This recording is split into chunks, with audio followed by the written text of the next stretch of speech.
Hi வணக்கம் உறவுகளே, எல்லாரும் எப்படி இருக்கீங்கப்பா? சாப்பிட்டாச்சா? விநாயகர் சதுர்த்தி வருது, அதனால விநாயகருக்கு ரொம்ப ரொம்ப பிடிச்சமான ஒரு ஸ்வீட் தான் பண்ண போறேன். என்னன்னு பாத்தீங்கன்னா கொழுக்கட்டை தான் அவருக்கு ரொம்ப பிடிக்கும். இது வந்து 2 விதமா பண்ண போறேன், அதுவும் ஈஸி மெத்தட்ல பண்ண போறேன்ப்பா. ஒன்னு பூர்ண கொழுக்கட்டையும் ஒன்னு வெள்ளை கொழுக்கட்டையும் பண்ண போறேன். வாங்க அது என்னுடைய ஸ்டைல்ல எப்படி செய்யலான்னு பார்க்கலாம்.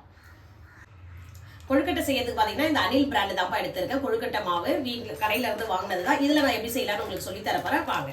இப்போ இது வந்து 1 கப் எடுத்துக்கிறேன் கொழுக்கட்டை செய்யறதுக்கு.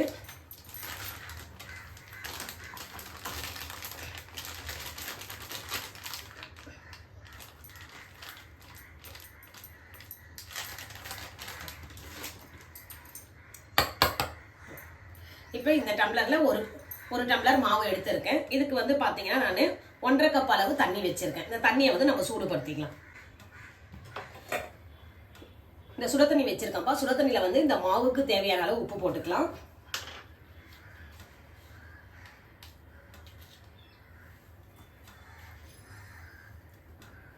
அதுக்கப்புறம் 1 ஸ்பூன் எண்ணெயை ஊற்றிக்கலாம்.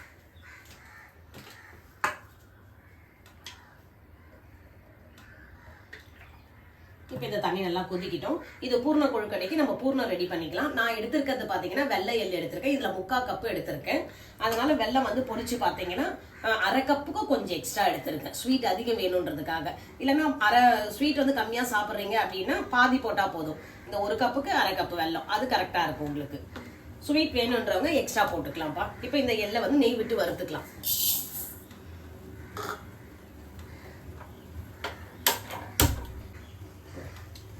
இப்போ 1 ஸ்பூன் நெய் போட்டுக்கலாம். இந்த எள்ளு பார்த்தீங்கன்னா கொஞ்சம் வெடிக்கிற அளவுக்கு பொரியணும்ப்பா, அதுதான் வாசனை வரும். அப்போதான் இதில் வந்து பார்த்தீங்கன்னா மோஸ்ட்லி வந்து கருப்பு எள்ளுலாம் பண்ணுவாங்க. கருப்பு எள்ளு பார்த்தீங்கன்னா உங்களுக்கு ரொம்பவே அது வந்து டஸ்ட்டாக இருக்கும், கல் இருக்கும், கொஞ்சம் மண் இருக்கும் அதில். அதனால என்ன பண்ணணும், ஃபஸ்ட்டு தண்ணியில் ஒரு 10 நிமிஷத்துக்கு அந்த எள்ளை ஊற வச்சுட்டு அதுக்கப்புறம் நம்ம அதை மண் இல்லாமல் ஃபில்ட்ரு பண்ணி எடுத்துட்டு அதை வந்து ஒரு துணியில் ஆற வச்சு இந்த மாதிரி அதுக்கப்புறம் வந்து தண்ணியெலாம் போன பிறகு வந்துட்டு நம்ம நெய் போட்டு அதை வறுக்கணும். ஆனால் அதில் இன்னும் டேஸ்ட் நல்லாயிருக்கும். இது வெள்ளையில் சுத்தம் பண்ணி வச்சுருக்கனால டேரெக்டாகவே நம்ம போட்டு வறுத்துடலாம். இது இப்போ வந்து இதை நல்லா வறுக்கணும் நெய்யில். இல்லை நல்லா பொரிஞ்சிடுச்சு. இந்த நேரத்தில் நம்ம ஆஃப் பண்ணி வச்சிடலாம். சூடு ஆறின பிறகு மிக்ஸி ஜாரில் போட்டு அரைச்சிக்கலாம். இதை ஆஃப் பண்ணிடுறோம். அதுக்குள்ளே நம்ம மாவு ரெடி பண்ணிக்கலாம்ப்பா. இதை பார்த்தீங்களா தண்ணி நல்லா கொதிச்சுட்டு இருக்கு. இப்போ மாவு இதில் கொட்டிக்கலாம். ஒரு அகலமான பாத்திரத்தில் கொட்டிட்டு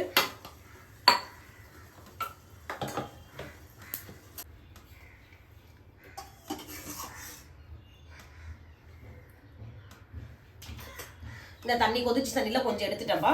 எடுத்துட்டு கொஞ்சம் கொஞ்சமாக ஊற்றி கலரணும். மாவு அப்போ தான் வெந்து வரும் நல்லா.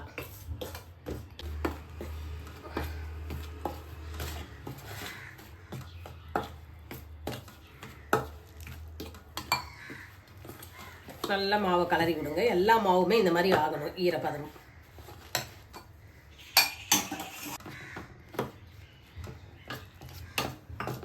ஒரு மாவு பார்த்தீங்கன்னா ரொம்பவே தண்ணியாக தண்ணி வந்து ரொம்பவே கம்மியாகும்ப்பா. 3/4 டம்ளர் இருந்தால் கூட போதும். சில மாவுக்கு வந்து 1.5 டம்ளர் தண்ணி தேவைப்படும். அது அரிசியை பொறுத்து தான். புது அரிசி இருக்குன்னு சொல்கிறாங்க இல்லையா, மாவு அரிசினா கம்மியாக தண்ணி தேவைப்படும். நார்மல் பச்சை அரிசியில் பண்ணாங்கன்னா தண்ணி எக்ஸ்ட்ரா ஆகும். அதனால நான் கொஞ்சம் எக்ஸ்ட்ரா அதான் 1.5 கப்பு வச்சுருந்தேன்.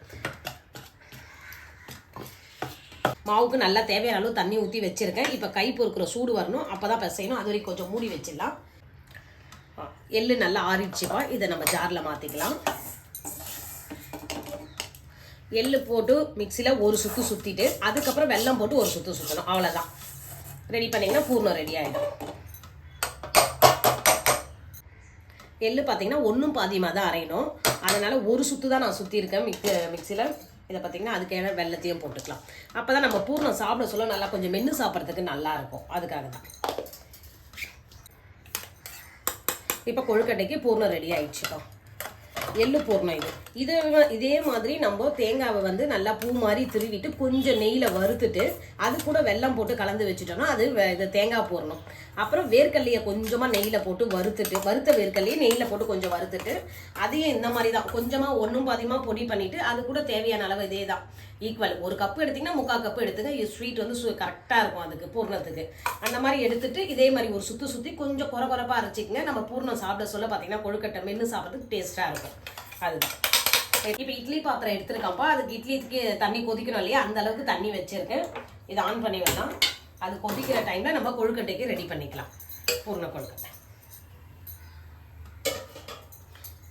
கொஞ்சமாக கையில் எண்ணெய் வச்சுக்கோங்க. இப்போ நல்லா மாவை நல்லா பிசைஞ்சிடணும். இப்போ நம்ம சுடு தண்ணி போட சொல்லி பார்த்தீங்கன்னா மாவு நல்லா இங்கே பாருங்கள் சாஃப்டாக இருக்குது. இது இன்னும் நம்ம நல்லா சப்பாத்தி மாவு மாதிரி ஒன்றா திரட்டி எடுத்துட்டு நம்ம பிடிச்ச ஷேப் வந்து பிடிச்சிக்கலாம். ஆனால் நம்ம கொழுக்கட்டைனாலே ஃபஸ்ட்டு விநாயகருக்கு என்ன பிடிக்கும்? அந்த மோதகம் தானே பிடிக்கும் விநாயகருக்கு. அது ஃபஸ்ட்டு நம்ம செஞ்சுக்கலாம். அதுவும் நம்மக்கிட்டே இப்போ அச்சு இல்லைப்பா, கையில் தான் செய்ய போகிறேன். ஈஸி தான் அது. எப்படி செய்கிறேன்னு காட்டுறேன் உங்களுக்கு. மாவு நல்லா கரெக்டாக இருக்குது. அப்போ தான் எடுத்து நம்ம தரட்ட சொல்ல அது நம்மளுக்கு ஷேப்புக்கு வரும் கரெக்டாக. அப்படி உங்களுக்கு தண்ணி அளவு தெரியலனாலும் இந்த பிசைய சொல்ல பார்த்தீங்கன்னா மாவு கொஞ்சம் ஹார்டாக இருந்ததுன்னு வச்சிங்களேன், சுட தண்ணி ரெடியாக கொஞ்சம் எக்ஸ்ட்ராவே வச்சுங்க. அப்போ லைட்டாக சுட தண்ணி கொஞ்சம் ஸ்பூனில் தெளிச்சிட்டு திரும்ப நீங்கள் பண்ணுங்கள். இந்த மாதிரி கரெக்டாக வந்துடும் உங்களுக்கு மாவு. நீங்கள் அதே மாதிரியே கட்டியாக அப்படியே கல் மாதிரியே பண்ணிங்கன்னா நம்மளுக்கு வந்து கொழுக்கட்டை அப்போ தான் கொஞ்சம் ரஃப் ஆகிடும். இது வந்து சாஃப்டாக இருக்கும். இந்த மாதிரி பாருங்க மாவு நல்லா சாஃப்டான பதத்தில் இருக்கணும். ஒரு மீடியம் சைஸ் உருண்டை எடுத்துட்டோம்ப்பா. உருட்டிட்டு நல்லா உருட்டிட்டு இங்கே பாருங்கள் கட்டை வரல இப்படி பண்ணிவிட்டு அப்படியே நம்ம இது பண்ணிகிட்டே வரணும். அப்படி அழுத்தி ப்ரெஷர் கொடுத்துட்டே வந்தோன்னு வச்சிங்களேன், லேசாக மாவு வந்து நல்லா சொப்பு மாதிரி வரும். சொப்பா? ஆமாம், இது சொப்பு. இப்படி செய்வோம்ல விநாயகருக்கு எப்படி எப்படிலாம் பிடிக்குது பார்த்தீங்களா அழகாக. அவரு கொழுக்கட்டை அழகாக வரணும். அதுவும் அவர் ஏன் அப்படி பண்ணாருன்னு தெரியல. இந்த மாதிரி மோதகம் மாதிரி செஞ்சு உள்ளே பூர்ணம் வச்சு தான் சாப்பிட்ணும் அப்படின்ட்டு. சரி, இருந்தாலும் அது நம்மளுக்கு டேஸ்டாகவும் தானே இருக்குது. இது அவள் தான் இங்கே பாருங்க இல்லையான்னு தான் தெரியல, தின்னா இருக்குது. இங்கே பாருங்கப்பா நல்லா மெலிசாக தரட்டிட்டேன். இப்போ இதில் வந்து பூர்ணத்தை எடுத்து வச்சுக்கலாம். பூர்ணத்தில் சென்டரில் வச்சுட்டு அப்படியே இப்படி ஒன்று ஒன்றா அப்படியே சுருட்டிகிட்டே வரணும்.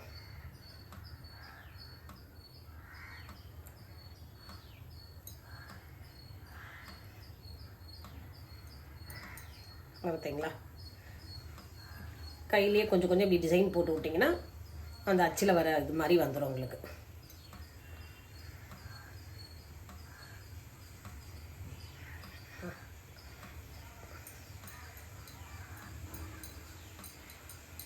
ஃபஸ்ட்டு விநாயகருக்கு இது பிடிச்சமான மோதகம் பண்ணியாச்சு. இது எடுத்து தட்டில் வச்சுக்கலாம். தண்ணி கொதிச்சு பிறகு தான் வைக்கணும் இட்லி பாத்திரத்தில். அது வைக்க நம்ம ரெடி பண்ணி வச்சுக்கலாம். இப்போ இதில் ஒன்று ட்ரை பண்ணலாம்ப்பா. இன்றைக்கி அந்த மாவு வாங்கணும் இல்லைங்களா, அதுக்கு இது ஃப்ரீ கொடுத்தாங்க. இதில் ட்ரை பண்ணலாம். இதுக்கும் நம்ம எண்ணெய் தடவிடணும், அப்போ தான் ஒட்டாமல் வரும்.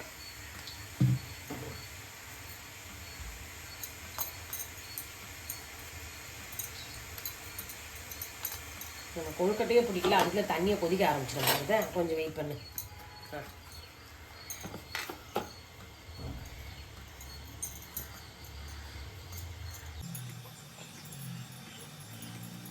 இந்த மாதிரி வச்சு மெலிசா தட்டிக்கணும் கொஞ்சம். அப்புறம் எக்ஸ்ட்ரா மேல வந்துட்டு நம்ம மூணு சொல்ல வெளியே வந்துடும். அந்த மாவுல நமக்கு தேவை தின்னா வேணும்.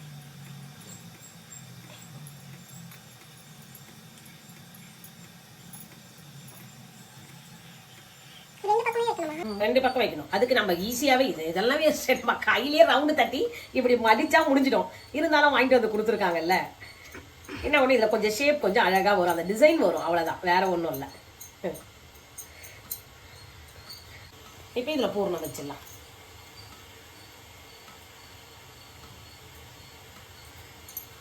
பூர்ணம் வச்சு இப்படி மூடிடணும்.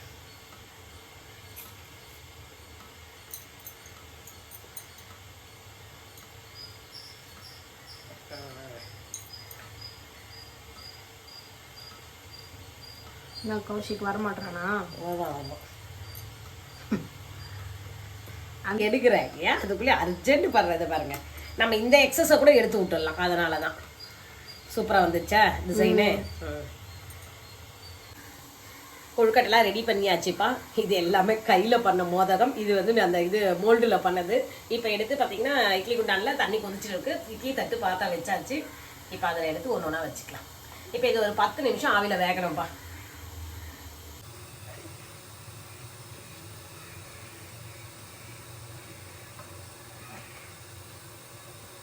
ஊர்ல எல்லாம் கொழுக்கட்டை செய்யறதுனால அவங்க விருப்பமா செய்வாங்க. இன்னைக்கு நம்மளுக்கு எத்தனை தடவை பண்ணாலும் கொழுக்கட்டைன்றது ஷேப் வந்து அது கரெக்டா வரல. எவ்வளவு அழகா ஆயெல்லாம் கையிலேயே தட்டுவாங்க தெரியுமா? டக்கு டக்கு டக்குன்னு உட்காந்துட்டு இது மூடி வச்சிடலாம். இது ஒரு 10 நிமிஷத்துக்கு வேகணும். 10 நிமிஷம் ஆயிடுச்சுப்பா. இப்போ எடுத்து பார்க்கலாம்.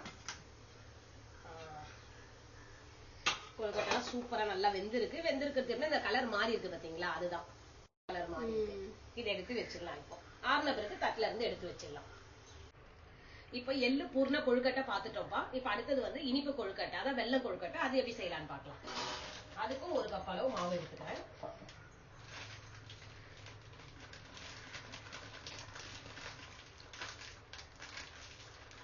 ஒரு கப்பு மாவுனா 1/2 கப்புக்கு வந்து அதுக்கு வெல்லத்துக்கு போடணும். 3/4 கப்பு வெல்லம் இனிப்புக்கு.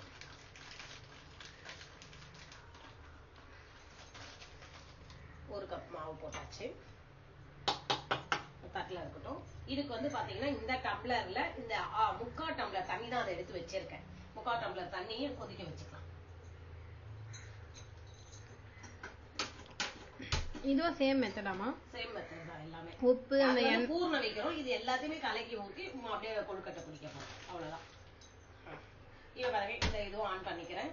இதுலயும் 1 ஸ்பூன் நெய் போட்டுக்கிறேன். தண்ணி அது கொதிக்கிட்ட கொதிச்ச உடனே எதுக்கு தண்ணி கொதிக்க வச்சிருக்கேன்னா, இது அது சர்க்கரையை போட்டு கரைச்சி ஃபில்டர் பண்ணி ஊத்துறதுக்காக தான் அது வச்சிருக்கேன். இதுக்கு 1 ஸ்பூன் நெய் போட்டுக்கலாம்.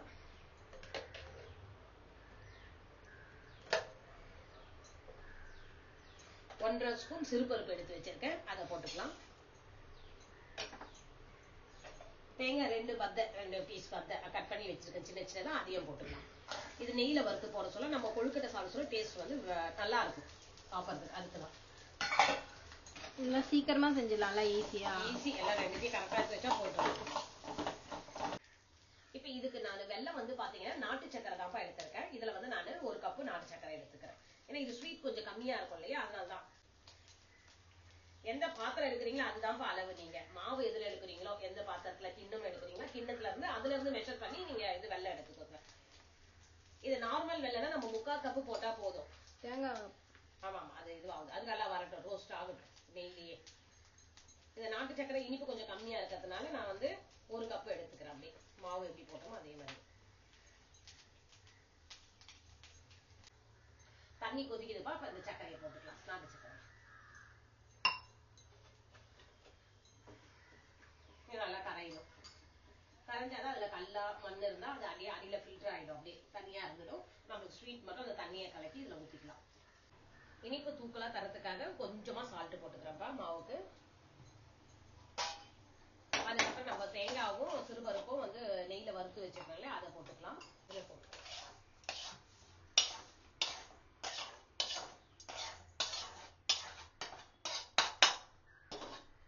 இப்ப இந்த பக்கம் தண்ணியும் நல்லா வெல்லம் தண்ணியும் நல்லா கொதிச்சிருச்சு, அதுவும் எடுத்துக்கலாம். அவ்வளவு கொஞ்சம் கொஞ்சமா ஊத்தி இப்ப கலரிக்க வேண்டியதுதான்.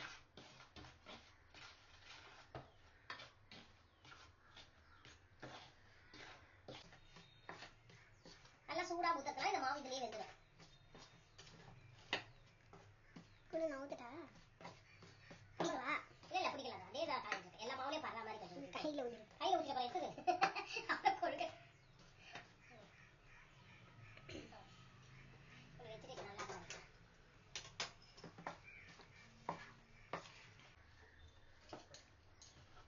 நல்லா கலர்ஃபுல்லா வருது பாருங்க. இது வந்து நாட்டு சக்கரை போடுறதுனால நம்ம அப்படி இல்லைன்னா இதுக்கு நார்மல் வெல்லம் வாங்குற மாதிரி இருந்தீங்கன்னா வெல்லம் போட்டு செய்யறதுக்கு பாகு வெல்லம் வாங்கிக்கிறேன். அப்பதான் நல்லா கலர்ஃபுல்லா வரும். இந்த மாதிரி இதுக்கு போட்ட மாதிரி வெல்லம் வாங்கினீங்கன்னா கொஞ்சம் வெள்ளையா தான் தெரியும் உங்க கொழுக்கட்டை. ஆனா ஸ்வீட் இருக்கும், பாக்குறவங்களுக்கு வெள்ளையா தெரியும். இன்னும் கொஞ்சம் ஆட் பண்ண போறியாமா? கொஞ்சம் தான் ஆட் பண்ண. இதுவே இழுத்துச்சு. இது கொஞ்சம் ஆறுன பிறகு போட்டோம். ஆறுன பிறகுதான் இது பண்ணணுமா ஷேப்பு? ஆமா, இது கை இப்போ கொஞ்சம் சூடா இருக்கும் இல்லையா, கொஞ்சம் ஆறுன பிறகு அப்படியே ஷேப் பிடிச்சி வைக்க வேண்டியதா. புடி கொழுக்கட்டை இது. வெல்லம் எல்லாம் போட்டு நல்லா மிக்ஸ் பண்ணி வச்சுட்டோம்ப்பா. இப்ப கொஞ்சம் பாத்தீங்கன்னா தலை இருக்குல்ல, இது ஒரு 2 மினிட்ஸ்க்கு ஆற விடணும். அப்படியே இருக்கட்டும், மூடி வச்சலாம். தட்டு போட்டோம். பிடி கொழுக்கட்டை எல்லாமே பிடிச்சு வச்சாச்சுப்பா. இந்த பாத்தீங்களா, என் பொண்ணு இது பண்ணியிருக்கா. எப்பவுமே குழந்தையா இருக்க சொல்ல எல்லாருமே இது பண்ற விஷயம் தான். ஏதாவது நம்ம மாவு பிசைஞ்சாலும் கொஞ்சம் மாவு கொடுங்கன்னு கேட்டு டிசைன்லாம் பண்ணுவாங்க.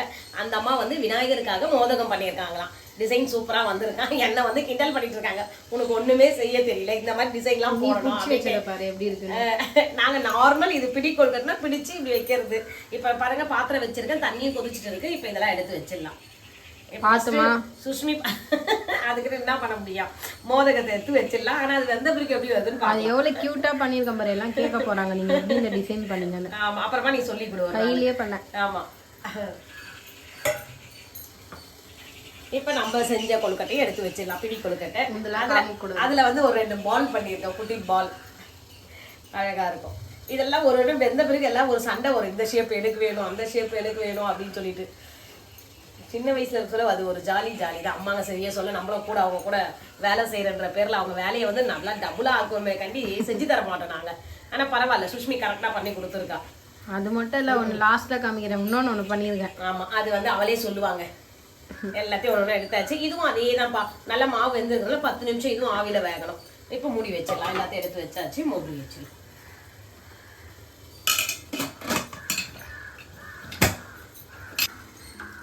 இப்போ நம்ம கொழுக்கட்டை வச்சு 10 நிமிஷம் ஆயிடுச்சுப்பா. பிடி கொழுக்கட்டை நல்லா வெந்துடுச்சு. சூப்பரான கொழுக்கட்டை, பிடி கொழுக்கட்டை ரெடி ஆயிடுச்சுப்பா. நல்லா செதுவாக வெந்திருக்கு. நீங்கள் வேகலைன்னா ஒரு குச்சி எடுத்து இப்படி குத்தி பாருங்க, அப்போ உங்களுக்கு ஒட்டாமல் வரும். அதுதான் வெந்துச்சுன்னு அர்த்தம். இப்போ ஆஃப் பண்ணி வச்சுட்டு ஆற வச்சுட்டு வேற பாத்திரத்துக்கு எடுத்து வச்சுக்கலாம். ரொம்ப ஈஸியாக நான் சொன்ன மெத்தட்லேயே செய்யுங்கப்பா. 2 விதமான கொழுக்கட்டை சூப்பராக ரெடி ஆயிடுச்சு. இதை பார்த்தீங்களா, விநாயகர் இருக்காரு, என் பொண்ணு தான் செஞ்சேன். விநாயகர் சூப்பராக செஞ்சுட்டாவோ. அதுக்கு விநாயகருக்கு பிடிச்ச நம்ம எள்ளுருண்டையும் பண்ணிட்டோம். இந்த பூர்ணம் வச்சோம் இல்லைங்களா, அதில் மீதி இருந்தது எள்ளுருண்டை. இது கூடவே கொஞ்சம் நெய்யை போட்டு நல்லா கையில் அழுத்தி பிடிச்சிங்கன்னா இந்த மாதிரி உருண்டை ரெடி ஆகிடும். எள்ளுருண்டையும் ரெடி ஆயிடுச்சு.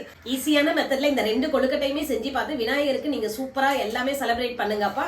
நம்ம வீட்டில் விநாயகர் இப்போவே வந்துட்டாரு. எல்லாருக்கும் அனைவருக்கும் அட்வான்ஸ் விநாயகர் சதுர்த்தி நல்வாழ்த்துக்கள். நம்ம சொன்ன மெத்தட்லயே கொழுக்கட்டை எல்லாம் செஞ்சு பார்த்துட்டு எப்படி இருக்குன்னு எனக்கு கமெண்ட்ஸ்ல சொல்லுங்க. அப்படியே நம்ம சேனலுக்கு லைக் பண்ணுங்க, ஷேர் பண்ணுங்க, சப்ஸ்கிரைப் பண்ணுங்க.